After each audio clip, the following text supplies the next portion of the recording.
آج پڑھنے کے بعد ہم دعا کرتے ہیں. کیا کرتے ہیں؟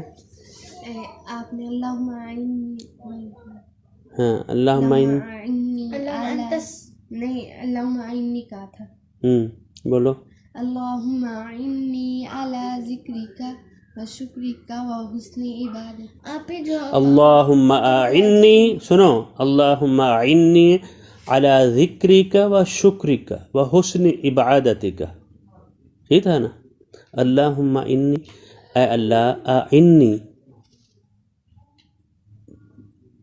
علی ذکرک و شکرک و حسن عبادتک. اے اللہ میری تو مدد کر. اعنی میری مدد کر. علی ذکرک تیرا ذکر میں کروں. تیرا ذکر کیا ہوتا ہے؟ یہ قرآن پاک کا نام ذکر ہے.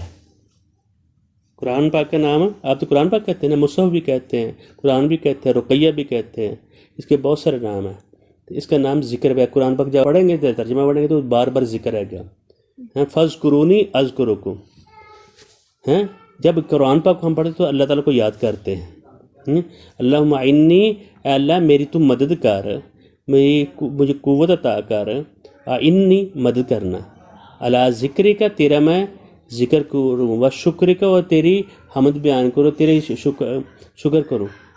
و حسن عبادت کا اور اچھی عبادت کرنے کا، تیری میں اچھی سے اچھی بندگی کر سکوں. تیرا اچھے سے اچھا تو میں اچھے طریقے سے سجدہ کر سکوں، تیرے اچھے طریقے سے قیام کر سکوں، تیرا اچھے طریقے سے تیرے ساتھ میں رکوع کر سکوں، تیرا اچھے طریقے سے تمام معاملہ جو تو مجھے حکم دیے ہیں بہن بھائیوں کے ساتھ، رشتہ داروں کے ساتھ، معاشی سیاسی تمام معاملات جو ہیں ان کے لیے میں تیرا شکر کرتا ہوں، اور تو میرے شکر کرنے کی توفیق عطا فرما. شکر یہ ہوتا ہے اس چیز کا حق دینا. اب میں آپ کا شکر کر رہا تھا تو ادھر سے آپ کو میں تکلیف پہنچا رہا ہوں، یہ شکر نہیں ہوتا. اس کا حق دینا مطلب ہے رشتہ دار کا حق دینا، بہن بھائیوں کا حق دینا، والدین کا حق دینا، چاچو کا، ماموں کا، تائے کا حق دینا، دوسرے رشتہ داروں کا، بہن بھائیوں کا اس کا حق دینا. یہ نہیں کہ اس نے میرے ساتھ ایسا کیا. اب تجھے اللہ تعالیٰ نے کیا کہا، تم نے وہی سلوک کرنا جو اللہ نے حکم دیا. کیسی ہے؟ چلے جی، یہ میں نے ترجمہ بتا دیا آپ کو.